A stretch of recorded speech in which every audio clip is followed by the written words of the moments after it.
말씀에 보면은 하나님이 땅에 있는 흙으로 사람을 지으시고 그 코에 생기를 불어넣으셨으니 누가 되었더라? 생영이 되었더라라는 부분이에요.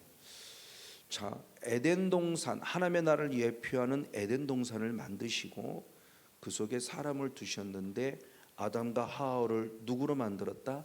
산영, 살아있는 영, 생영으로 만들었다. 왜?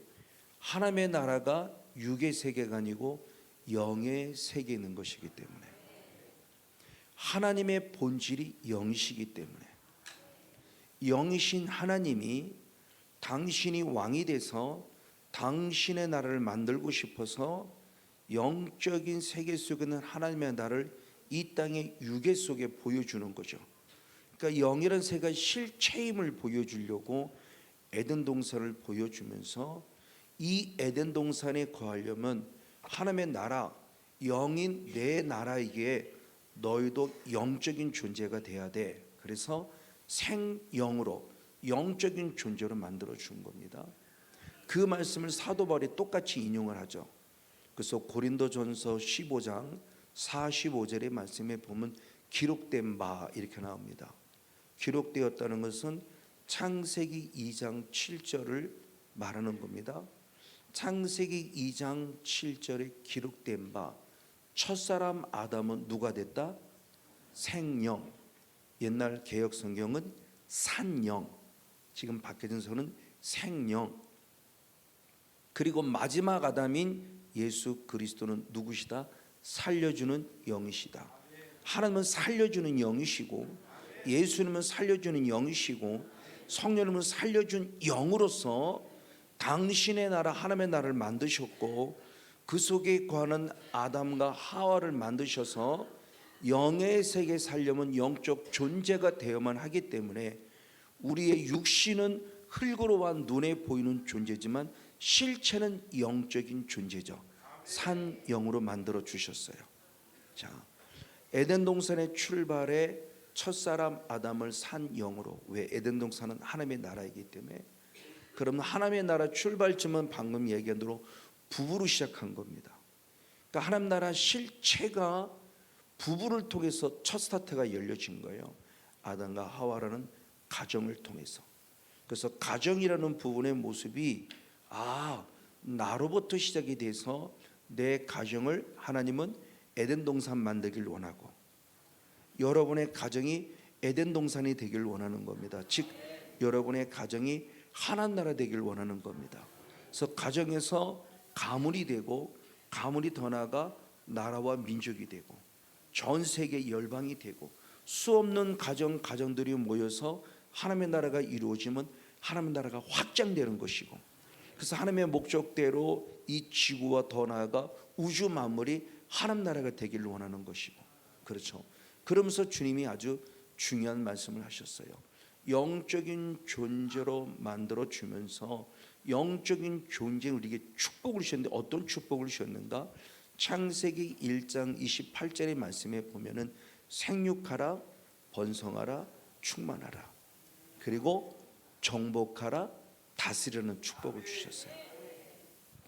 자, 저걸 우리 이제 육으로 보지 말고 영으로 보자는 겁니다. 육으로 보면 일반적인 주석들의 모습은 아기 많이 낳아서 빨리빨리 아기 많이 낳아서 사람 많이 낳아라, 이런 의미예요. 근데 우리는 영적인 존재니까 하나님 나라 자체가 영의 존재 실체이고 우리도 영적인 존재로 만들어 주셨으니 영적으로 한번 해석해 본다면 생육하라, 번성하라, 충만하라는 말씀을 출애굽기 23장의 말씀과 연결시켜보면 성령 충만 받으라고 해석할 수 있겠구나. 성령 충만 받아야 그 다음 단계가 이루어지니까. 그리고 성령 충만 받으면 무엇하라? 정복하라, 다스리라는 사명을 주셨구나. 그런 정복하라, 다스리라는 것을 영적으로 해석하면 정복하라는 단어가 카바시라는 원어인데, 이 카바시라는 원어가 정복이라고 창세기 1장 28절은 쓰여졌는데 미가서 7장 19절의 말씀에서는 정복이라는 단어가 어떻게 쓰여졌는가? 이걸 우리 한번 읽어보시겠습니다. 시작. 다시 우리를 긍휼히 여기셔서 우리의 죄악을 발로 밟으시고 우리의 모든 죄를 깊은 바다에 던지시리라. 아멘. 하나님이 미가 선자를 통해서 이스라엘을 회복할 걸 약속하시는 거거든요. 이스라엘을 회복할 걸 약속할 때 이렇게 표현했어요. 우리의 죄악을 발로 밟으셨고 우리의 모든 죄를 깊은 바다에 던지셨다. 그러니까 우리 죄를 기억지도 아니하시고 우리 죄를 용서해 주셔서 완벽하게 회복할 걸 약속하셨을 때 우리의 죄악을 발로 밟았다라는 표현을 때 발로 밟았다는 원어가 카바시예요. 그러면 정복한다는 게 어떤 의미 딱 발로 영적으로 느껴지죠. 정복한다는 것은 무엇하는 거구나? 발로 밟는 거구나. 그렇죠? 빨리 우리는 이해할 수 있을 것 같아요. 예수님께서 창세기 1장 28절에 정복하라, 성령 충만해서 정복하라 이 사명을 주셨으면 발로 밟으라예요. 자, 이걸 우리가 생각해 본다면 이 부분 속에서 발로 밟는 것이 또한 어떤 의미일까를 보니까 민수기 33장 22절과 29절의 말씀에 먼저 22절 말씀을 보도록하겠습니다. 민수기 33장 같이 한번 읽겠습니다. 시작. 그 땅으로 여호와 앞에 복종케 하시기까지 싸우면 여호와의 앞에서나 이스라엘 앞에서나 무죄히 돌아오겠고 이 땅은 여호와 앞에서 너희의 산업이 되리라. 아멘. 하나님께서 먼저 앞서간 가나안 땅에 들을 앞서간 하나님의 사람들에게 선포하는 내용입니다. 뭐라고 표현했는가? 너희가 가나안 땅에 들어가서 그 땅으로 여호와 앞에 무엇하기까지 복종하게 싸우면 그랬습니다. 자, 가나안의 영성 가운데 하나님이 하신 말씀 가운데 복종하시기까지 싸우면, 즉 가나안의 7 족속과 복종, 그 가나안의 7 족속이 하나님 앞에 복종할 때까지 싸움을 때 그 복종하기까지가 역시 카바시예요. 그러니까 정복이라는 의미를 빨리 파악해 보라는 겁니다. 정복한다는 게 발로 짓밟는 거구나. 근데 어떻게 짓밟아라? 그 상대방이 하나님 앞에 무엇할 때까지? 복종할 때까지. 그럼 저는 저걸 영적 의미로 보는 겁니다. 영적 싸움을 싸울 때 사탄아 떠나가, 한 번 해보고 두 번 해보고 안 되고 포기하는 게 아니라 죽기까지 싸워야 되는데, 짓밟아 싸워야 되는데, 사탄이 누구에게? 하나님 앞에 무엇할 때까지? 복종할 때까지 싸워라. 이걸 이제 적용시켜 보자는 겁니다. 하나님의 나라를 우리에게 주셨고 가정이라는 공동체를 주셨고 부부에게, 그리고 부부에게 주시면서 하나님은 내가 너를 산 영으로 만들었으니 이제 너는 생육 번성 충만, 먼저 성령 충만 받아라. 그래서 무엇하라? 정복하라는 거죠. 자, 정복하라는 이 의미, 이 명령, 이 사명을 주셨다는 것은 우리는 말씀을 좀 의미 있게 생각해 보면 그냥 하나님의 나라다라고 한다면은 정복하라는 단어를 주지 않았을 것 같아요. 뭔가 하나님은 알고 계시기 때문에 아담과 하와에게 미리 주신 거죠. 너는 정복을 해야 돼, 다스려야 돼. 그럼 정복한다는 것은 영적 싸움을 의미한다는 건데, 나는 아직 알지 못하지만 아담과 하와에게 하나님께서 정복의 영을 부어주신 거죠. 그렇죠? 여호수아에게도 여호수아서 1장 3절에 보면 내가 땅을 발로 무엇하면 밟으면 주신다고 그랬어요. 그래서 여호수아에게 정복의 영을 주신 거예요. 이 정복의 영을 가졌다는 것은 뭔가 싸우라고 하는 거구나 라는 걸 이미 알 수 있어요. 우리는 이제. 근데 아담과 하와는 그때는 몰랐던 거죠. 우리도 예전엔 몰랐어요. 저도 14년에 하나님 만나기 전까지 몰랐어요. 지식으로는 아는 거죠. 지식으로 아는데 그걸 적용시키지 못한 거예요. 제게도, 목회에도, 제 가정에도. 그러니까 그렇게 지식으로 옛날에 그냥 있었어. 하나님이 아담과 하와에게 그냥 그런 거 주셨대. 이거 지식으로 끝난 거예요. 내가 아담과 하와가 되어보지 못한 거예요. 내가 아담과 하와가 됐으면 성령 충만해야 되는구나. 그리고 정복이란 사명이 있네. 다스리는 사명을 적용시켰을 때, 근데 이건 옛날 얘기야. 아담과 하와 있었던 창조의 옛날 얘기하러 끝나버렸으니까 나하고 상관이 없던 얘기야. 근데 이제는 상관이 있다는 거죠. 나는 해야 돼. 내게 아담 같은 산 영을 주셨으니까, 내게 성령님이 계시니까 나는 선영이 되었으니 정복해야지. 어떻게? 짓밟아서 무엇할 때까지? 하나님 앞에 복종할 때까지. 아멘. 그러면서 또 하나의 귀한 하나님이 명령을 주셨어요. 그 명령이 뭐냐? 창세기 2장 17절의 말씀에 선악을 알게 하는 나무를 주시면서 이것만큼은 무엇하지 마라. 먹지 말라. 먹으면 정령 죽으리라. 먹으면 반드시 죽으리라 그랬어요. 근데 죽는다는 단어가 무투라는 원어입니다. 헬러 히브리어 무투. 근데 앞에 반드시라는 단어가 들어갔어요. 반드시 죽는다고 그래요. 우리나라 말로는 반드시라 했었지만 원어는 똑같이 무투예요. 그러면 왜 반드시라는 단어가 들어갔냐? 주님이 강조하는 겁니다. 그러니까 히브리적 문법 속에서 같은 단어를 두 번, 세 번 말하는 것은 강조하는 거예요. 선악을 알는 나무를 먹지 마. 먹으면 진짜 죽어. 죽는다는 말을 지금 두 번씩 하는 거예요. 하나님이 선악을 나무 먹지 마. 먹으면 죽어. 두 번씩이나 말하는 것은 주님이 강조하는 건데, 그 강조를 우리는 해석할 때 의미를 붙이는 거죠. 반드시 죽는다는 얘기야 라고 해석해서 반드시라는 원어도 무투, 죽으라는 원어도 무투, 죽어를 두 번씩 한 거예요. 죽는다는 겁니다. 이 말씀을 왜 주셨을까요? 또 생각해 보자는 거죠. 그냥 하나님의 나라면 죽지 않아요. 영원히 살아. 그냥 이렇게 딱 선포하면 되는데 왜 하나님은 정복이라는 권세도 주셨고 왜 죽는다는 말을 하셨을까라는 부분이죠. 우리 말씀을 듣고 행간을 읽어야 되잖아요. 그게 정말 묵상하는 거잖아요. 왜 하나님이 죽는다고 하셨지? 왜 이 말씀을 주셔야만 하지? 그냥 산용으로 영원히 살게 해도 하나님의 나라가 되는 건데 왜 꼭 죽는다고 말씀하셨지라는 것은 이미 하나님은 아세요. 하늘에서 하나님을 배반했던 범죄한 천사, 그가 곧 누굽니까? 사탄이라는 존재를 이 땅으로 이미 내쫓았고, 그리고 하나님은 이 땅 우주 만물을 하나님 나라로 만들기 원했기 때문에 하나님 나라를 만들어 놓고 아담과 하와를 통해서 정복해 사탄의 나라를, 정복해 사탄을 다스려 라는 명령을 주신 거예요.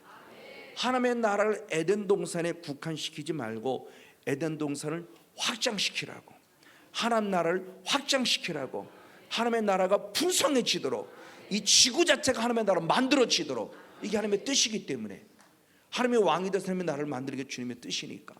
그래서 우리들에게 에덴 동산, 즉 가정이라는 공동체를 주시면서 귀한 사명을 주셨어요. 뜻이 있어서.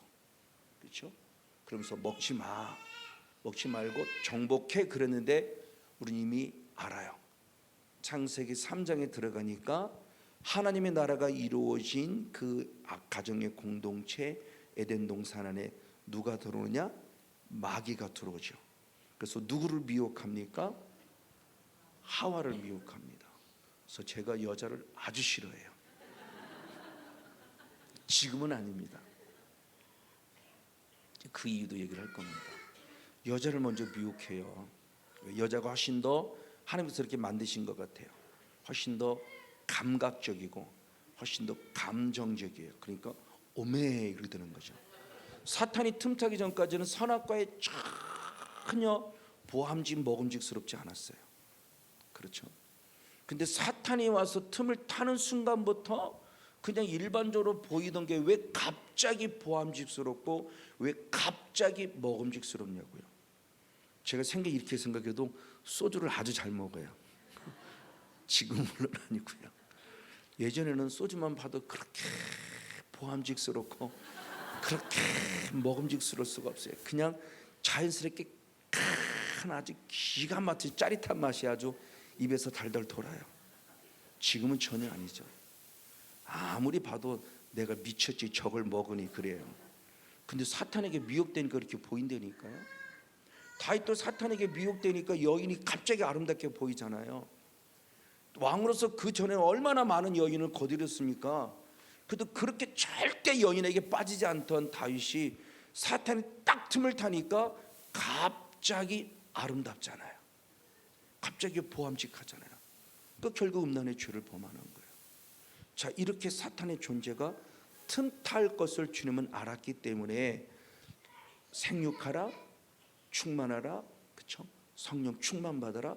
그러니 사탄의 역사를 너를 미리 알려주면서 무엇하라? 정복하라. 짓밟아 정복해. 그렇죠? 이것까지 알려주신 거예요. 근데도 불구하고 넘어갔어요. 우리가 하나님의 말씀을 몰라서 죄를 범하나요? 알아요. 아는데 계속 죄를 범해요. 왜 죄를 범하나요? 영이라는 세계를 모를 때는 그냥 죄를 범하는 존재를 알았어요. 예, 알아요. 영이란 거 지식으로 합니다. 마귀란 존재 알고 사탄은 존재 알고 다 알아요. 근데 성건영이라는 사람이 계속 죄를 범하고 있더라는 겁니다. 기도 쉬는 죄를 범하고 계속 죄를 범하고 있는 거. 왜? 그때는 그걸 모르는 거죠. 그러니까 하나님을 원망하는 겁니다. 내가 뭘 잘못했어요? 막 이래가면서 따지는 거예요. 근데 지금은 알죠. 아, 죄를 짓게 하는 자는 누구다? 마귀구나. 그래서 이제는 죄와 싸워 이긴다는 개념들이 달라진 거예요. 내가 죄를 안 지어 이게 아니라 마귀란 존재와 싸우기 위해서는 내가 성령 충만을 힘입어야만 싸울 수 있겠구나라는 존재를 가져서 생육 번성 충만을 애쓰는 거예요. 성령 충만 받으라고 했으니까. 맞아. 이렇게까지 주님은 길을 알려주시고 영적 원리를 알려주시고 에덴 동산이라는 가정의 공동체 가정총을 이루어서 출발점을 알려줬는데 우리는 결론을 압니다.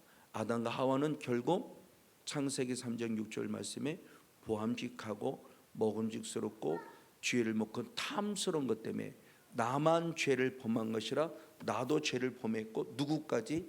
사랑하는 남편까지. 그래서 남자들은 항상 여자를 조심해야 돼요. 조심하십시오. 자, 이런 모습을 가지고 결국은 우리는 잘 아는 대로 창세기 3장 23절 24절의 말씀에 하나님이 구원받은 에덴 동산에서 쫓아내요. 그래서 구원을 잃어버려요. 하나님의 나라를 잃어버려요. 빼앗겨버려요. 우린 지금은 우리가 예수님을 믿어야 구원받지만 하나님의 에덴 동산을 만들려 처음 하나님 나라 만들 때는 처음부터 산 영으로 만들어 주신 거예요. 그 때문에 우리는 처음부터 구원받은 백성이에요. 근데 산 영이 먹으면 정령 죽으리라, 반드시 죽으리라고 되어져 있기 때문에 주님 이미 우리에게 알려준 겁니다. 경고하면서. 그래서 산 영이 결국 무슨 영이 됐어요? 죽은 영이 된 거예요. 죽은 영이 되면서 결국 하나님의 나라를 빼앗긴 거죠. 가정 천국을 빼앗긴 거예요. 그래서 가정은 지금 오늘날 적으시면 가정 자체를 파괴시키죠. 이혼을 비롯해서 여러 모습으로 파괴시켜요. 아니, 살기는 같이 살아도 부부간에 온전히 살질 못해요. 제가 그랬고 많은 가정들이 그러고. 그래서 그런 걸 우리 흔히 그러죠. 쇼윈도 부부라고. 그렇죠? 가정에서는 맨날 치고받고 싸우고 맨날 부부싸움하면서 교회 가서는 거룩한 척 해야 되잖아요. 교회 가서는 성도 앞에 거룩한 척 해야 되니까 아이고 하나도 안 싸우는 것처럼 아이고 그때는 또 여보 또 그런 거 있다가 집에만 가면 칵 갈라져 버려. 얼마나 쇼인도 부부로 삽니까? 그럼 저만 그랬나요? 여기 계신 분들은 안 그런가요? 사역하다 보니까 많은 목사님 부부들을 만나는데 이종선 목사님 말씀대로 이혼 도장 찍기 직전까지 가는 가정들을 정말 많이 살려냈어요. 이게 실제구나. 이게 실제라는 거예요. 맞아요. 이렇게 쫓겨나면서부터 자라는 대로는 흔히 말하는 저주를 받은 거죠. 그래서 아담 한 사람, 하와 한 사람 때문에 땅까지 저주를 받아요. 자, 창세기 3장 17절의 말씀에 쫓겨났을 때 너는 어떻게 살까를 주님이 예언하신 거죠. 땅에서 쫓겨난 순간부터 저주를 받아요. 땅 자체가. 그렇죠? 이 남편이, 이 아내가, 이 부모님이, 이 사람이 잘못함을 통해서 이게 하나님의 형상을 따지면 또 다른 어떤 피조물에게 영향도 있지만 전혀 하나님의 형상과는 상관없는 무생물처럼 여겨지는 땅도 저주를 받아요. 그래서 나무들이 엉겅퀴가 되고 가시밭이 되고 끊임없이 우리에게 상처를 줘요. 이게 영의 세계의 실체예요. 예전에 이거 그냥 지식으로 넘어갔어요. 근데 지금 뭐 이런 말씀 읽어보면 맞아. 나 때문에 아이들도 아프지만 성도도 아프지만 환경이 가시가 돼요. 엉겅퀴가 돼요. 물질이 가시가 되고 엉겅퀴가 되고 이 몸의 질병이 가시가 되고 엉겅퀴. 왜? 나 때문에 저주받았어요. 나 때문에 내 몸이 저주받고요. 나 때문에 내 환경이 저주를 받았어요. 내 때문에 내 물질이 이것들이 계속 이런 거구나. 아담 한 사람 때문에 땅까지 저주를 받았어요. 아담만 저주받은 게 아니야. 아담만 죽은 영이 된 게 아니에요. 에덴 동산을 벗어나는 순간 에덴 동산의 모든 것 다 저주를 받아서 거기서 가시가 나와야 되고 엉겅퀴가 나와야 되고 상처가 나야 되고 아픔이 나오는 모습을 보는 겁니다. 이거구나. 이게 영적 원리구나. 그러면서 저희 가정을 봅니다. 저희 가정에서도 마찬가지예요. 지금 아내와 살고 있는 저의 가정이라 제가 어렸을 때의 저희 가정이에요. 우리 부모님과 함께 살 때의 가정이에요. 저는 태어나면서부터 우리 부모님들이 행복하게 살아간 걸 한 번도 본 적이 없어요. 맨날 부부싸움입니다. 어려서 기억하는 것부터. 그래서 무서웠어요. 뭔가 알지 못하면 무서움 속에 있어요. 그 무서움 속에서 늘 두려워하는 모습이 제 안에 있어요. 그러면서 자라가면서 제가 악해집니다. 영적으로 보자는 겁니다. 부모님의 부부싸움이 제게는 악해지는 계기가 돼요. 거기에 물질의 부분이 분명히 들어져 있어요. 저희 어머님 직업군인이셨대요. 직업군인 그때 당시 저희 어머니 말입니다. 그때 당시에 3,000원을 받으셨대요. 월급을 3,000원을 받으면 저희 어머니한테는 11조만 갖다 줬어요. 300원. 그리고 2,700원은 주색 잡기에 쓰셨대요. 그래서 우리 아버님이 술을 기가 막히게 먹기 때문에 저도 술을 기가 막히게 먹어요. 그래서 제가 청년 때에 주주총회 회장이었어요. 낮주자 술주자. 낮에부터 잘 먹습니다. 그런 환경 속에서 아버님과 어머님 사이에서 계속 다툼들이 있고, 다툼 속에도 왜 이렇게 또 정이 좋은데 사남매를 하셨네. 사남매가 행복하게 살았겠습니까?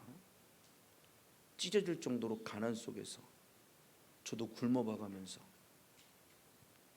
너무너무 가난해서 한번 먹을 게 없어서 동해를 찾아 도와달라고 했더니 라면 한 박스 받아갖고 일주일 살았던 경험도 있고요.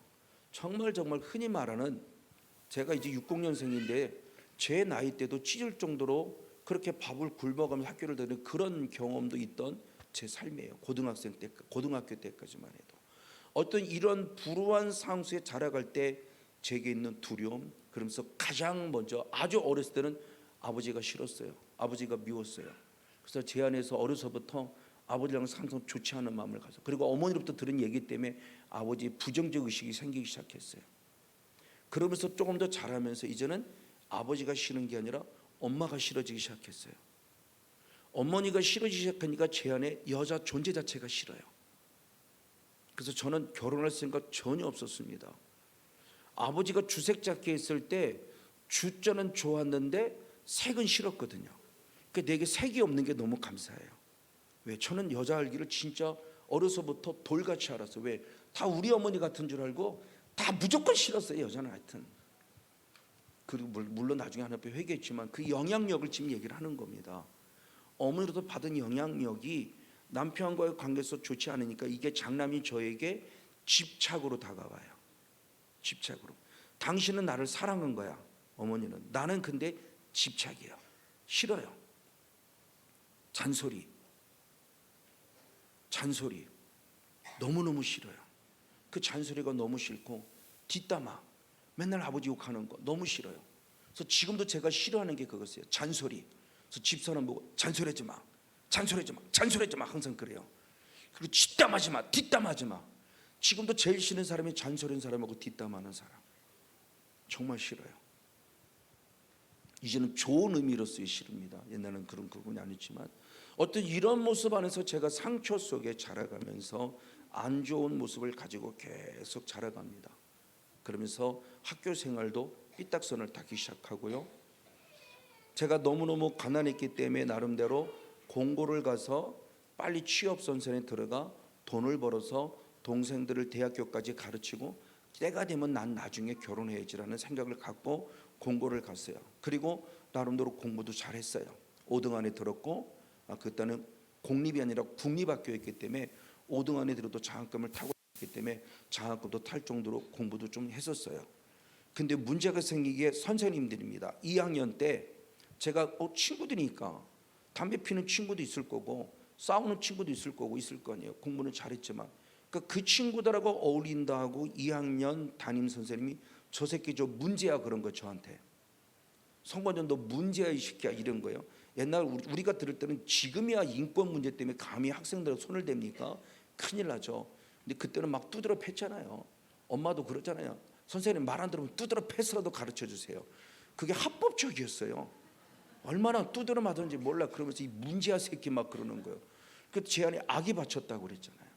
자꾸 어려서부터 악으로 컸는데 악이 받친 거예요. 악이 받치니까 제 안에 악이 두고 봅시다. 그럼 문제아가 뭔가를 보여주지 이렇게 돼버린 거예요. 당신이 나를 문제아로 봤어. 그러면 문제아가 뭔가를 내가 보여줄게 하면서 제가 삐딱선을 타면서 안 좋은 길로 계속 가는 그런 모습이 되면서 사실은 제가 또 첫 얘기는데 고등학교를 온전히 졸업하지 못했어요. 중학교 3학년 때 딱 잘렸어요. 안 좋은 일이 계속 벌어지니까. 근데 공부는 했었거든요. 바로 저는 고시생입니다. 검정고시를 봤어요. 그래서 탁월한 성적으로 합격을 해서 바로 또 대학도 들어갔지만 나름대로 그래 당신 나를 문제아로 봐. 그래서 공동체가 중요할 때 가정이라는 공동체에서 부모님이 서로 부부간에 그리고 부모 자녀간에 어떤 눈으로 보느냐가 참 중요하구나. 선생님이 어떤 눈으로 보느냐가 중요하구나. 목회자가 성도를 어떤 눈으로 보느냐가 중요하구나. 그리고 말로 말하면 그게 이루어지는구나. 문제라고 말하니까 문제가 되더라니까요. 이게 실제라는 부분을 얘기를 합니다. 이렇게 되면서 어머니하고 살았던 그 공동체가 깨지기 시작합니다. 그래서 청소년기가 되면서 그런 상처를 받으면서 제일 먼저 집에 들어가기 싫어요. 그러니까 새벽 나오면 일찍 나옵니다. 학교도 최고 일찍 가요. 왜? 집이 싫어서, 어머니가 싫어서. 왜? 말만 하면 부딪혀 싸우니까. 그러니까 최고 일찍 나왔다가 최고 늦게 들어가요. 왜? 들어가봐야 또 싸우니까, 계속 부딪히니까. 그럼 가정이 지옥이 된 거죠. 이런 부분의 모습을 가지고 살아가면서 아픔의 모습을 겪고 있다가 그럼에도 불구하고 어머니의 기도는 제게 유익을 줬어요. 그래도 어머니는 어쨌든 예수님을 믿는 분이었기 때문에 어머니의 간절한 기도가 있다가 어느 순간부터 친구들과의 관계가 끊어지더라고요. 제가 끊으려고 끊은 게 아니라 친구들과의 관계가 끊어져요. 그러면서 혼자 살아갈 수밖에 없었던 그런 상황 속에서 약 1년 정도를 친구들을 만날 수가 없어서 집안에 딱 가둬두게 하는데, 집안에 가둬두면서 그때 당시는 저는 라디오 시대니까 라디오를 들을 때 그 극동 방송에서 갑자기 생각이 안 나네. 고은하 권사님이 나와서, 혹시 저희 때 안 하나요? 고은하 권사님하고요? 새롭게 하셔서? 그게 뭐지? 고은하 권사님 남자 권사님 나와서 이렇게 간증들을 통해서 하는 게 있어요. 새롭게 하사가 맞나요? 아니요. 갑자기 생각이 안 난다. 메모를 안 해뒀어요. 그게 생각이 나야 되는데. 그 방송을 들으면서 저도 모르게 눈물이 흐르더라고요. 그러면서 그때부터 제가 교회를 찾아가기 시작했어요. 스스로. 이게 성령의 은혜인데, 아무도 없을 때 주일날 공예배가 아니라 1년 동안 친구들의 만남이 끊어지면서 저 혼자 집에 있으면서 방송을 들으면 방송을 듣고 새롭게 하사가 맞는가 보다. 그리고 가서 교회라는 것은 맨 구석, 맨 뒷자리, 맨 구석에 가서 깜깜하잖아요. 불도 안 켜고. 왜? 그리고 문 다 잠궈놓고 혼자, 지금 생각하면 무슨 기도인지 길이 생각이 안 나는데 하여튼 하염없이 울었어요. 하염없이 울었어요. 뭐를 어떻게 기도인지 지금 생각이 안 나요. 그러니까 1년 내내 울었어요. 그렇게. 그리고서 드디어 결정이 난 게 어머니가 너 신학 가라. 내가 미쳤어요 신학 가게? 아직도 쓴뿌리가 있어서 미쳤냐고. 저는 신학에 대한 부분이 생각이 없었기 때문에. 근데 신학을 가라고 그래요. 그리고 어머니가 접수까지 하고 왔대요. 접수까지 하고. 그때가 처음에 첫 해는 순복음 쉬었다가 순복음 신학에서 떨어졌어요. 두 번째 서울신학대에서 서울신학대에 떨어졌어요. 세 번째로는 지금 제가 선결교 신학을 다녔는데 선결교 신학에 접수하고 왔대요. 시험만 가서 보고 그래요. 그래서 그 말은 순종하느라고 시험만 보고 왔어요. 그랬더니 가서 탈락 여부만 알고 오라고 한 번 더 가보라고 그래요. 그래서 탈락 여부를 아느라고 갔어요. 저희가 가난해서 전화도 없고 하니까. 그래서 가서 물어봤더니 처음에 성건영입니다 그랬더니 한번 이렇게 뭐 카드를 쳤는데 없대요. 아 그럼 떨어졌구나 하고 나는 기뻐서 할렐루야 그러고 다 돌아서려는데 잠깐만요. 근데 왜요? 그랬더니 있네요 그러는 거예요. 합격했다는 거예요. 하여튼 그때부터 4년 동안 신학이라는 과정을 마치고 하나님의 은혜 가운데 쭉 살아가는 모습이 있었고, 살아가는 모습 가운데서 하나님이 주신 은혜 가운데서 신학이라는 것을 졸업을 했고, 사실은 제가 신학을 다닐 마음이 없었기 때문에 졸업하지 못하는데 그때 영암중창단에 찬양하는 찬양단이 있었어요. 영암중창단의 찬양단. 그리고 애양회라고 하는 어떤 조그만 주일학교 어린이 대상은 어떤 동아리가 있었어요.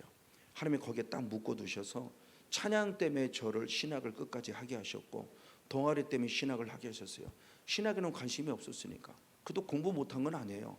그도 B 이상은 받아서 한번 장학금도 받을 정도로 그도 공부는 꾸준히 했어요. 근데 뭐 재미가 있고 뭐 막 뭐를 해서 한 건 아니에요. 어쨌든 그런 단계를 거치다가 어느 날 어떤 여인을 탁 만났어요. 찬양을 하면서 어느 모 학교에 가서 찬양 사역을 어느 그 뭐라고 그래요? 학교에서 매년 하는 게 뭐라고 그러죠? 축제. 그런 거 생각해. 축제를 했다가 어떤 모 신학교에 찬양을 하러 갔는데, 그게 이제 아내가 총회장으로 있는 신학교에 찬양을 했는데 사례비를 못 줬다는 거예요. 그래서 우리는 당연히 사례비 할 생각도 없었는데 연락이 와서 사례비를 받으라고 저를 만나자고 하면서 만나서 사례비 때문에 만난 거예요. 사례비 때문에 만나서 총 공식적으로 만나면 사례비 때문에 만나서 아침 10시에 만나서 저녁 7시에 헤어졌어요. 뭔가 통한 거야. 그래서 한 곳에서, 그것도 용산에 지금도 있는 우리 용산에거든요.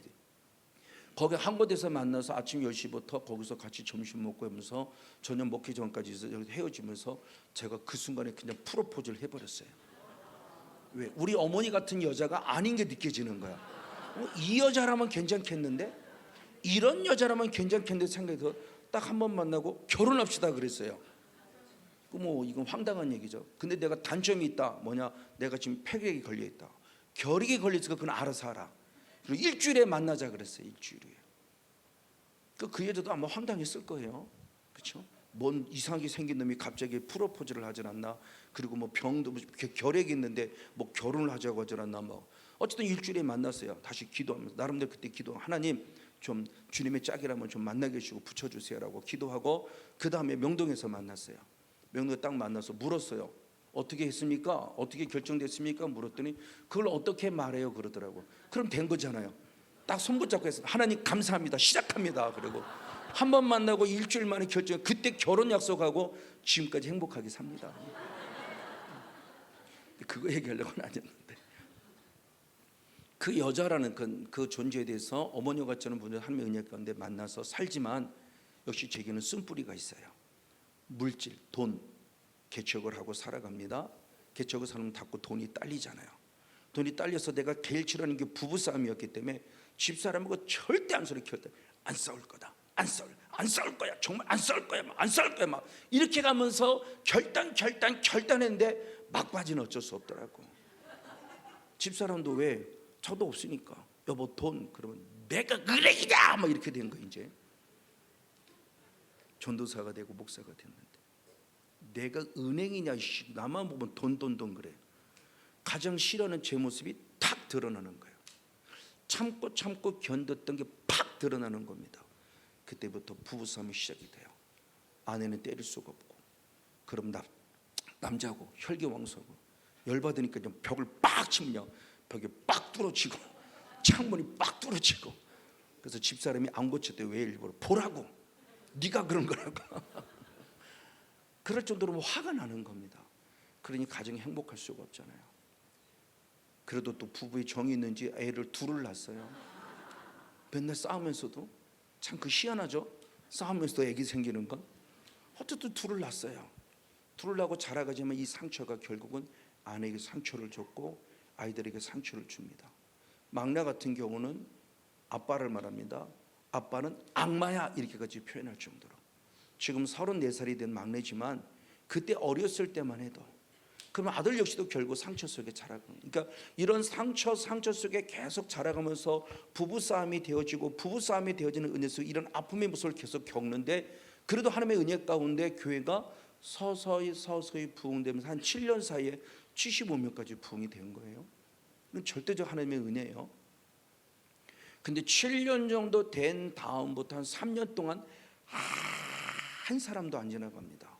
도로가이기 때문에 주변에 지나가는 사람인데, 흔히 말하는 때 개미 새끼 한 마리 안 들어가요. 지나가는 사람도 없어요. 그전엔 지나가는 사람도 있었었는데, 아들 집에 왔다가 딸 집에 왔다가 부모님 집에 왔다 이렇게 해서 예배드려 왔다는 사람도 없어요. 그리고 또 3년 사이에 한 35명이 쫙 빠져나갑니다.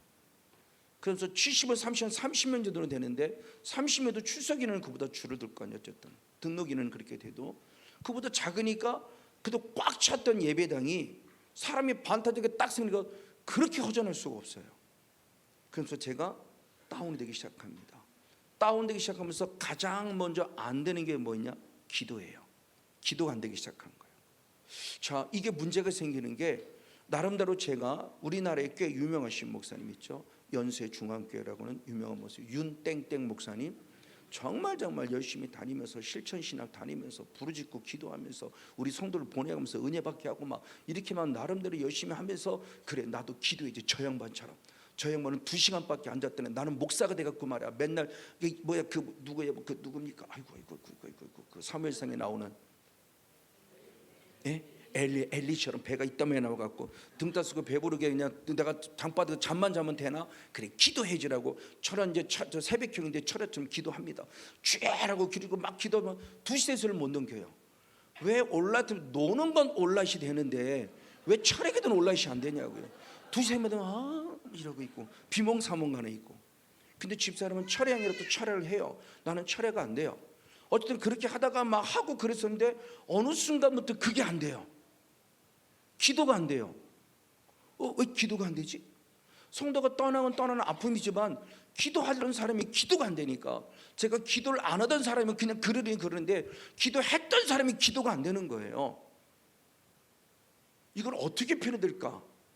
속된 말로 표현하면 미치고 팔짝 뛸 것 같아요. 그래서 하나님께 기도하는 유일한 기도는 뭐냐? 하나님 나 좀 살려주세요.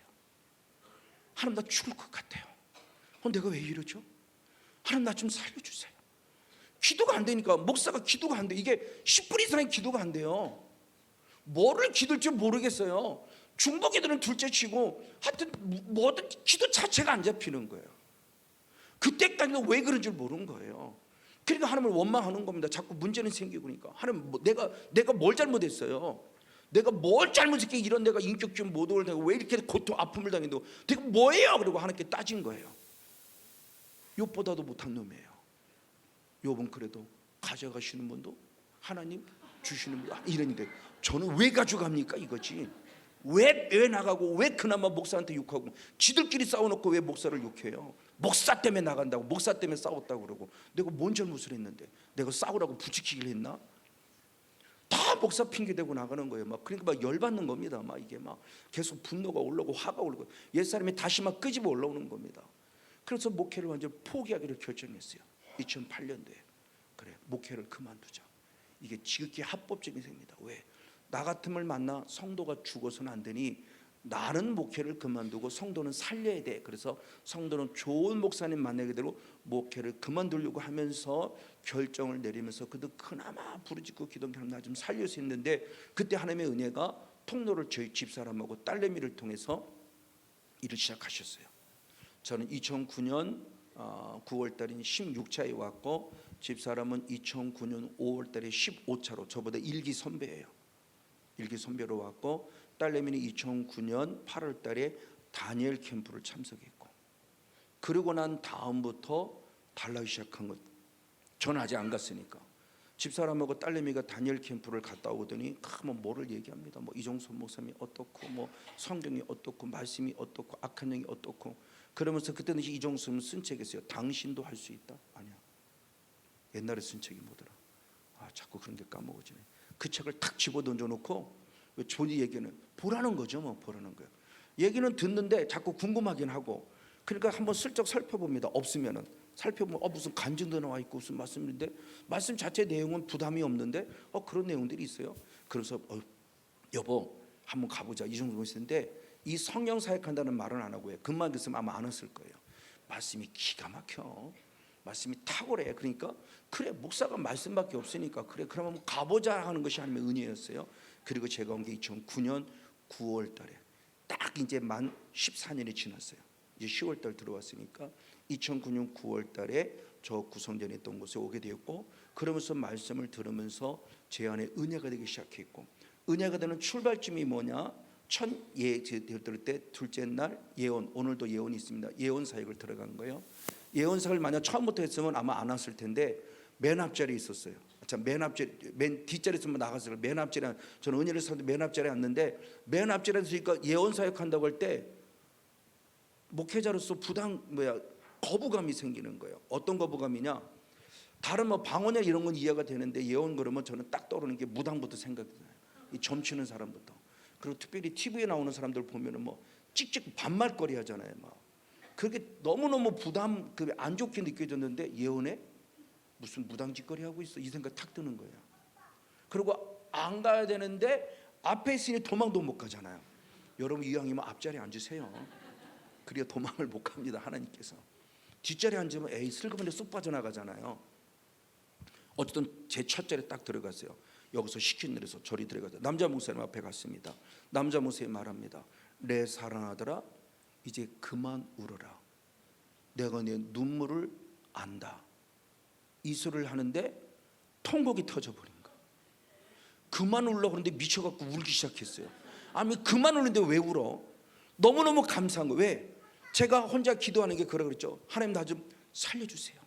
나 살고 싶어요. 저는 능력받으러 온 거 아니에요. 살고 싶어서 왔어요. 무슨 능력받아 목회를 멋지게 이거 하러 온 거 아니에요.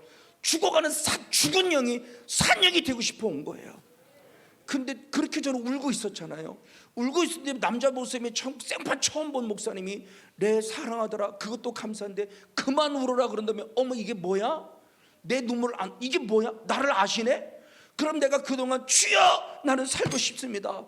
죽을 것 같아도 이 기도를 주님이 들으셨다는 얘기구나. 이게 감사해. 그때부터 통곡하고 운 거예요.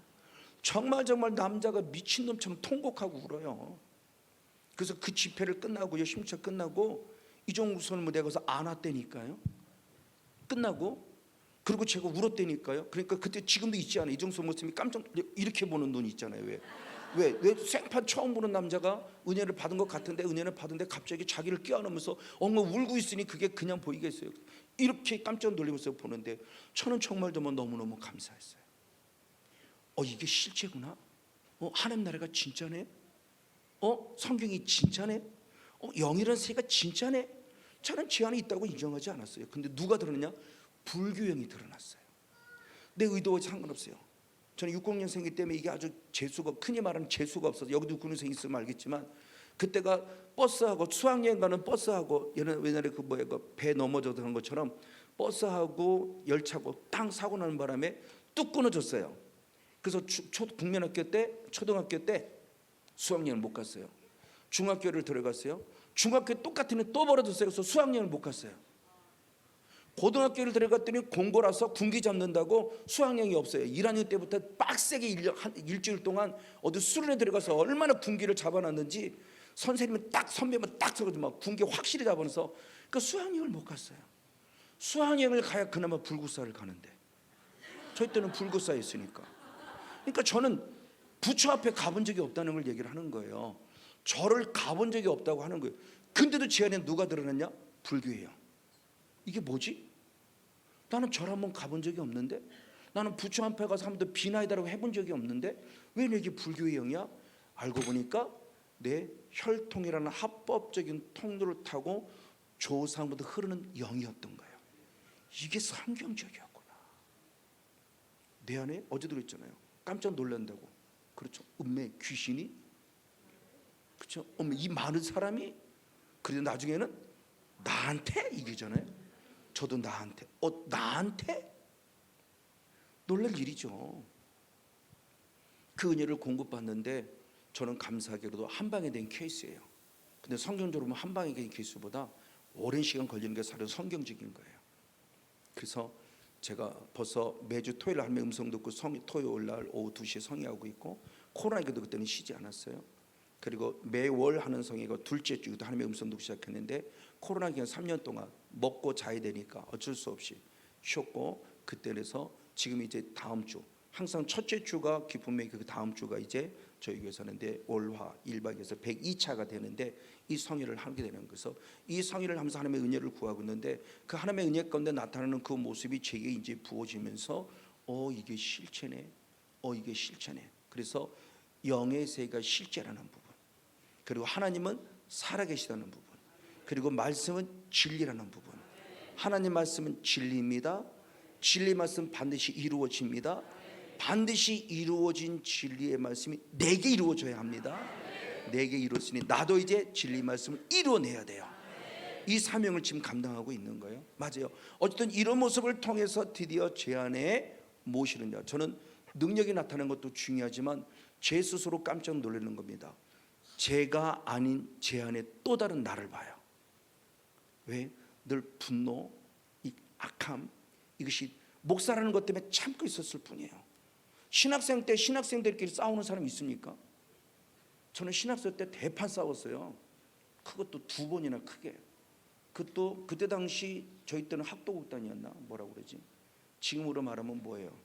총학생 임원들하고, 그것도 체육부장하고 선배하고 막 그럴 정도로 악이 받쳐 있어요. 제가 누가 건드리면 못 견뎌요. 그리고 약자가 건드리는 거 견디는데 강자가 건드리면 더더욱 못 견뎌요. 나는 중원에 있어도 싸워야 돼요. 그래서 저는 10대 맞는 거 두렵지 않아요. 한 대만 기가 막히게 때리면 돼요. 한 대만 기가 막히게 때리면 10대 맞는 거 하나도 억울하지 않아요. 그런 성향을 가지고 이 악이 받쳐 있으니까.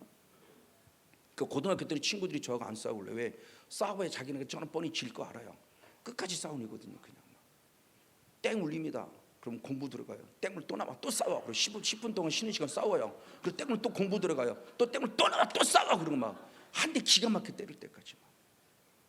근데 그때는 그게 나빴는데 영이라는 세계에 들어오니까 이게 얼마나 좋은지 몰라요. 왜? 영적 곤조가 있거든요. 제가 생긴 이렇게 생겼어도 영적 곤조가 있어요. 우리 후배님이 여기 계시네. 다 토론을 하네. 신학교 때 하나도 안 보였던 모습인데, 그것도 착한 선배였는데.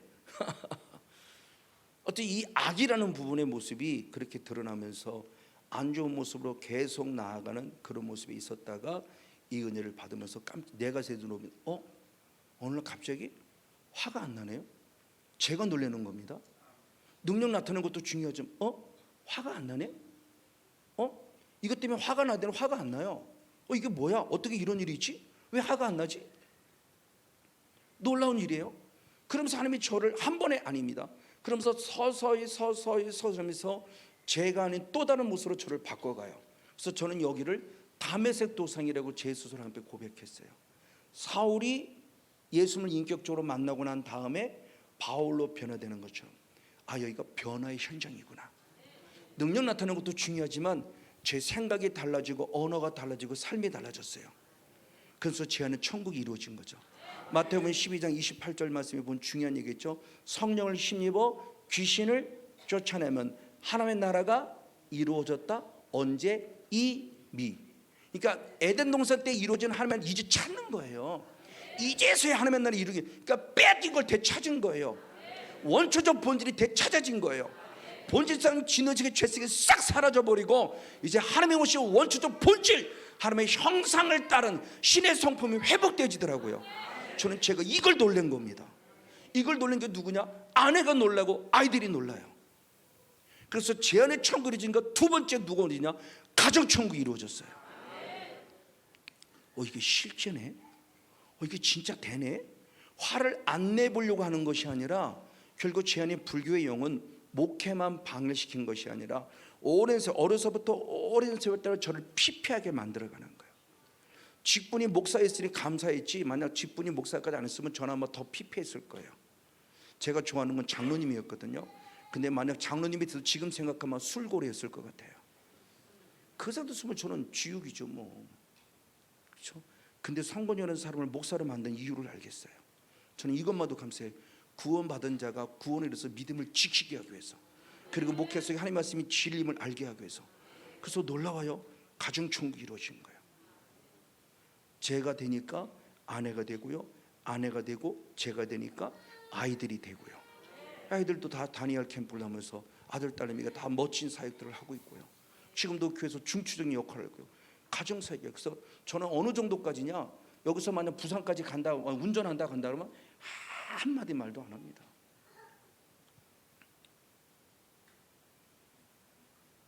화장실 이거예요. 지금은요 집사람하고 얘기 잘해요. 말이 통해요. 집사람이 살 것 같아요. 제가 하도 말이 없으니까 집사람이 암이 왔고 막 계속 고통과 아픔이 왔어요. 목회에서 스트레스 받죠. 남편이 스트레스 주죠. 아이들 스트레스 주죠. 그러니까 뭐 암이 안 생길 리가 없죠. 그런 아픔과 고통도 있지만 저는 지금 이 순간은 그 순간이 아니라 가정총이었다는 걸 말씀드리는 거예요. 그리고 아들 문제가 생겼습니다. 아들놈이 상처가 있으니까 저 똑같을 거 아니에요. 그렇죠? 그 흐르는 거 있으니까. 근데 그게 악한 영일 때는 모르니까 이 새끼가 그러고 아들을 때린 거예요. 폭력적인 아빠가 된 겁니다. 그러니까 아들이 당연히 악마 같다는 얘기도 나오는데, 이제 20대가 되니까 때릴 수는 없잖아요.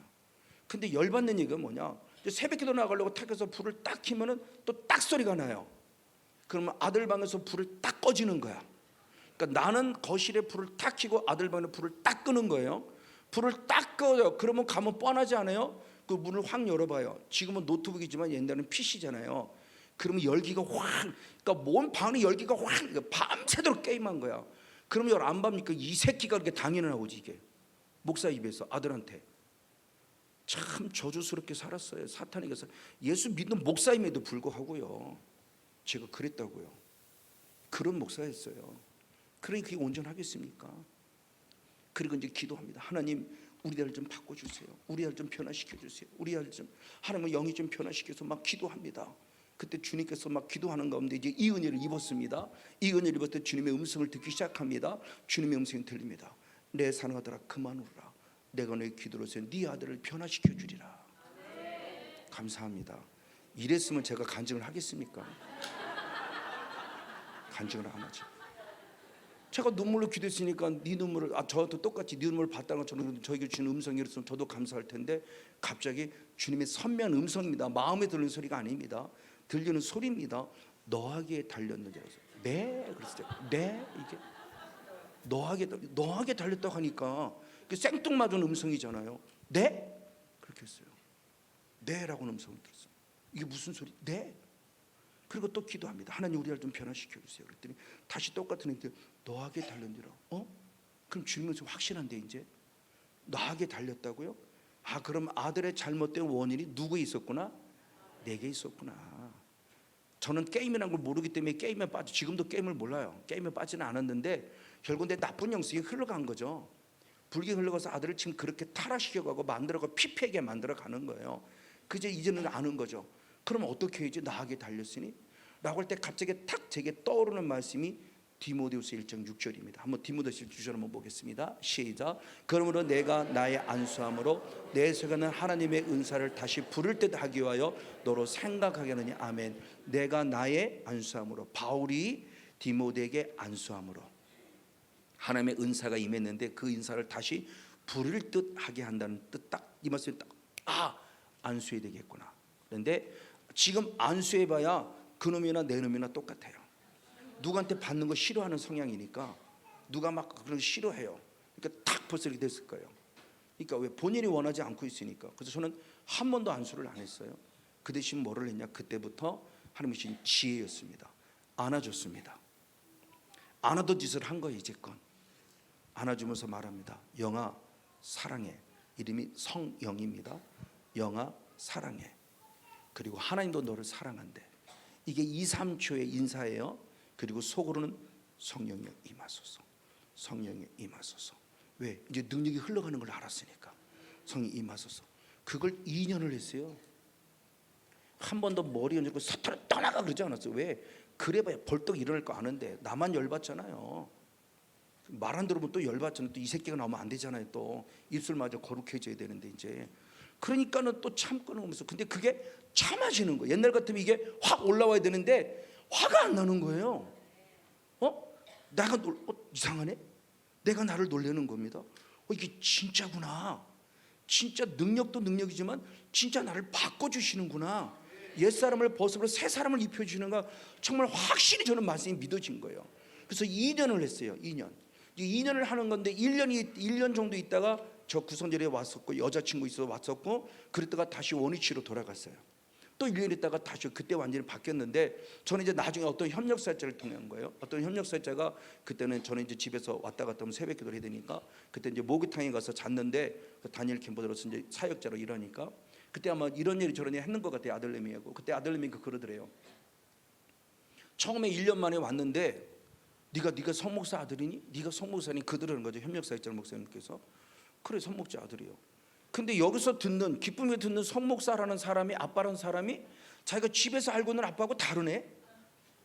전혀 다른 아빠를 얘기하니까 집에 사는 아빠는 그런 아빠가 아닌데 여기서는 뭐 성목사 어떻고 성목사 어떻고 막 그러면서 네 아빠가 어떻고 막 얘기를 하니까 이게 안 믿어지는 거잖아요. 그래서 저는 은혜는 조금 받았어요. 근데 다시 1년 후에 돌아갔어요. 그래 하나님이 그냥 또 1년 만에 왔어요. 1년 만에 왔는데 우리 아빠가 진짜구나를 알았다는 거예요. 진짜 변화됐구나. 그래서 이미 하나님이 살아계심을 믿은 거예요. 어느 정도냐? 어느 순간 제가 2년 지나고 또 꾸준히 또 해주면 안수함. 지금 오면 저리 제가 안아주고 축복해 주는데 아빠가 너 사랑해. 하나님도 사랑한대라고 했을 때 아들님이 그동안 나무 막대기입니다. 사랑하든 말든 뭐 그 네 몫이야. 그러고 뭐 가만히 있습니다. 감동도 없고 감화도 없고 무생물에 제가 생명 넣는 것처럼 참 쉽지 않은 그 소리죠. 근데 어쨌든 했는데 갑자기 약간 뒤로 이렇게 싹 물러나는 약간 제가 느끼는 겁니다. 약간 쫙 물러나는데 물러나면서 이렇게 저를 쳐다보는 눈이 거부하는 느낌이 아닌 뭔가 달라진 모습을 느끼는 게 느껴지는 거예요. 그러면서 저를 이렇게 빤히 봅니다. 기분 그렇게 이게 반응하는 게 거부하지 않는 반응을 느끼면서 한편 너무 감사했어요. 그러면서 아들은 그때 당시 그렇게 했대요. 뭐냐면 아빠를 까먹었다. 까먹었어. 그런 거 생각이 잘 안 나네. 말씀을 잘 생각이 나는데 아빠를 간을 봤대. 진짜 이제 옛날 같으면 분명히 욱하고 올라올 건데 이렇게 했을 때 아빠가 어떤 걸 간을 봤더니 아빠가 화를 안 내? 진짜인가 보네. 그리고 2년 때 오면서부터 그때 은혜를 받고 지금은 완전히 달라졌죠. 달라졌어요. 그리고 그 친구가 지금 뭐라고 말하느냐? 요번 2003년 5월달 어버이 주일이 지나고 전화가 와서 지금 이제 충청도에서 대전에서 지금 전도사 사역하면서 하나님의 은혜 가운데 완전히 달라졌는데 전화가 왔어요. 아빠 고맙습니다. 그래 고마워. 어버이 주일 어버이날이니까 인사하러 온 줄 알았더니 아빠 그러면서 아빠 왜? 아빠 너무 감사해요. 왜? 아빠로부터 좋은 영성을 물려서 감사해요. 이 말을 듣는데 갑자기 가슴이 뭉클거리면서 눈물이 쭉 나오는 거예요. 근데 남자니까 흑흑거릴 수 없잖아요. 아내를 물어줬어요. 아내 똑같은 얘기했대요. 엄마 너무 감사해요. 나한테 좋은 영성을 물려줘서. 그 아내는 여자니까 흑흑거려요. 이게 얼마나 감사한지요. 아빠를 악마같이 보던 아들이 지금은 달라졌어요. 완전히 달랐어요. 자, 그러면 뭐를 말하냐? 결론을 말씀을 드리려고 그래요. 저는 이걸 보면서 사사기 2장의 말씀을 보면서 새로운 영적 원리를 깨달았어요. 자, 사사기 2장 21절의 말씀에 하나님께서 여호수아에게 말할 때 이렇게 말을 합니다. 같이 한번 읽어봅니다. 시작. 나도 여호수아가 죽을 때 남겨둔 열국을 다시는 그들 앞에서 하나도 쫓아내지 아니하리니. 아멘. 자, 여호수아에게 단 7석을 쫓아내라고 그랬죠. 신명기 20장 10절 완전히 내 명령대로 그걸 쫓아내 진멸하라 그랬어요. 진멸하라 그랬는데 바울이 하다가 어느 순간 멈춰버린 거예요. 그때는 중요했어요. 죽었다면 못한 건데 남겨둔 열국을 하나님도 하나도 쫓아내지 않았어요. 영적 원리를 하나님이 명령했을 때 여호수아가 싸우면 하나님이 싸워주는 거예요. 근데 싸우라 명령 내가 안 싸우면 하나님도 안 싸워줘요. 저 원리를 깨달은 거예요. 저 집사님도 깨달았대요. 나는 맨날 하나님 마귀 좀 쫓아내주세요, 마귀 좀 쫓아내, 맨날 그랬대요. 틀린 기도는 아니에요. 근데 반면에 맞는 기도도 아니에요. 하나님 마귀 좀 쫓아내주세요, 마귀 좀 쫓아내주세요, 마귀 좀 쫓아내는데 마귀 안 나가는 거야. 주님의 답은 간단합니다. 네가 쫓아내가 답이에요. 왜? 내가 쫓아낼 때 이미 쫓아내 주시는 거니까. 근데 나는 안 하고 마귀 좀 쫓아내 주니까 주님의 답이지. 네가 쫓아내, 네가 쫓아내. 근데 나는 못해요. 그래도 그나마 음성 들으면 못해요 그러지. 음성 듣지 못한다 왜 안 해줘요? 뭐 이렇게 따지는 거지. 근데 영적 원리는요, 주님께서 이미 명령해 주셨기 때문에 나는 쫓아내 순종만 하면 아버지가 쫓아내 주신 거예요. 이걸 역으로 말하면 여호수아가 쫓아내지 않으니까 남겨뒀어요. 나도 안 해 이거예요. 그 서목사가 싸우면 하면 싸워주시는 거예요. 여러분이 싸우면 싸워주시는 거예요. 우리 가정을 파괴한 악한 영을 떠나갈 지어다 선포하세요. 그러면 아버지가 알았어, 내가 네 말 들을게. 사무엘의 말에 하나도 땅에 떨어지지 아니했다, 그 말을 들어주신 거죠. 그의 기도를 들어주신 거예요. 우리의 기도가 바로 이런 기도가 돼야 돼요. 맞습니다. 자, 그랬더니 남겨둔 것을 그 어떤 결과를 가져왔냐? 역시 볼 때 이것이 결국 사사기 2장 23절로 3장 1절 2절까지 한번 계속 보겠습니다. 한번 같이 23절부터 시작. 그 열국을 머물러 두사 속히 쫓아내지 아니하시며 여호와 손에 붙이지 아니하였음을 이를 인함이라. 이제 여호수아 손에 안에 촛대를 옮깁니다. 여호수아는 안 하니까. 그럼 누구한테 옮기냐? 3장 1절로 시작. 여호와께서 가나안 전쟁을 알지 못한 이스라엘을 시험하려 하시며, 아멘. 더 이스라엘 자손의 세대 중에 아직 전쟁을 알지 못하는 자의 그것을 가르쳐 알게 하려서 남겨두시 열국. 그러니까 여호수아가 해야 할 일을 여호수아가 안 했더니 하나님도 일을 안 하세요. 그것이 이 일을 촛대로 옮깁니다. 누구한테? 가나안 전쟁을 알지 못하는 자녀들에게. 자, 이 말씀을 참 의미해 보세요. 할머니가 해야 되고 할아버지가 해야 할 일 안 하면 누구한테? 아들, 딸에게. 아들, 딸이 할 일을 안 하면 누구에게? 손자에게. 고난은 계속 흘러요. 그럼 나라도 하자라는 거죠. 나라도 하자. 할머니, 할아버지가 안 했으면 나라도 해야 돼요. 엄마, 아빠가 안 했으면 나라도 해야 돼요. 저희 어머니 감사하게 기도하는 여인이에요. 한나같이 늘 시간만 되면 기도해요. 근데 기도할 때 담임 목사님을 통해서 영적 사역에 대한 분을 하나도 보고 듣고 배우지 않았어요. 맨날 하나님 도와주세요, 맨날 도와주세요, 하는 우리 아들 잘 되겠어요, 우리 자녀 잘 되겠어요, 이 기도만 하신 거예요. 고마워요. 안 한 것보다 나으니까 고맙긴 한데, 사탄아 떠나가는 걸 알려줬으면, 어머니가 싸워 이기셨으면 제가 목회를 손해볼 일도 없을 것이고 가정에 파괴될 일도 없을 텐데, 어머니가 그걸 안 했어요. 기도하는 여인이지만 안 했어요. 왜? 누구한테 가르침 받지 못했어요. 어떤 목사님도 그걸 가르쳐주지 않았어요. 그냥 기복주의 신앙을 해서 하나님께 구하면 다 준다고 그거 하나만 갖고 기도하는 여인인데, 그도 감사하지만 영적 원리를 하는 기도를 했다면 저는 이제라도 안 겁니다. 이제라도 제가 안 거예요. 그럼 나부터 시작하자. 내 안에 천국이 이루어지니까 가정 천국이 이루어지는 것처럼 나라도 천국이 이루어지면 나를 통해서 가정 천국이리라. 남편 탓하지 마세요. 이제 아내 탓하지 마세요. 부모님 탓하지 마세요. 자녀 탓하지 마세요. 다 나 때문이에요. 그럼 나로부터 있을 때 내가 먼저 은혜를 받자는 겁니다. 자, 소돔과 고모라 성이 우리가 잘 알고 있어요. 음란의 죄 때문에 멸망된 거, 이건 동기죠. 알아요. 그러나 하나님은 멸망시키는 게 목적은 아니에요. 살려주길 원하셨던 거죠. 그래서 살려줄 방법을 찾을 때 아브라함이 하나님과 타협합니다. 하나님, 10명까지도 의인 10명만 있으면 오케이라고 지금 사인했어요. 근데 결국 멸망당했어요. 잘 알아요. 그러면 음란의 죄가 동기가 돼서 악한 사탄막의 역사 가운데 멸망받은 이유가 있지만, 더 궁극적으로 들어가면 내 자신 속에서 의인 10명만 있어도 안 죽는 거예요. 그러면 나라도 이제 내가 의인 10명이 되자는 거죠. 나라도 그 안에 포함되자는 겁니다. 바알에게 무릎 꿇지는 7천이 용사가 되자는 겁니다. 초대기를 지켰던 120명의 성도가 되자는 거예요. 나로부터 시작이 되자는 거예요. 누구 탓하지 마시고요. 부족하지만 제가 먼저 바뀌어지니까 제 안에 천국이 지니까 가정 천국이 이루어지고요. 가정 천국이 이루어지니까 이제 목회 천국이 이루어지고요. 고난에 어제도 김주름 목사님도 7년을 고생했다고 하는데, 저는 11년을 이 은혜 입고도 고난 속에 있었어요. 견뎠어요. 참았어요. 인내했어요. 그랬더니 2001년도 코로나 터질 때부터 하나님이 복을 주신 거예요. 이게 실체예요. 그래서 저는 그 실체를 보여주는 거죠. 그래서 지금도 아까도 토요 성회가 있고 다음 주에 월화의 성회가 있고 그리고 11월 달에 매년 봄 가을로 목회서는데 12차 코로나 기간에 쉬었고 제 12차 목회서는 11월 달 둘째 주에 또 월화 수회 합니다. 여러분 같이 한번 동참하면 좋겠고요. 어떤 그런 모습을 통해서 나를 살린 건데 성령의 생수가 우리 배로부터 흘러서 어디까지 발목을 적시고 무릎을 적시고 허를 쉬고 창에게 적신대요. 4,000척까지 깊이 들어가는 믿음이다. 그러면 결론이 어떤 결론이 오느냐? 우리 에스겔서 47장 12절 말씀을 보면서 마무리 짓고 한번 기도하도록 하겠습니다. 에스겔 47장 12절 시작. 강 좌우가에는 각종 먹을 실과나무가 자라서 그 잎이 시들지 아니하며 실과가 끊치지 아니하고 달마다 새 실과를 맺으리니 그 물이 성소로 말미암아 나옴이라. 그 실과는 먹을 만하고 그 잎사귀는 약재료가 되리라. 아멘. 내가 창렬하게 채워지니까 나를 소생시켜서 나를 살려주신 거예요. 그러면 나만 사냐? 아니요. 내가 살았더니 남도 살려요.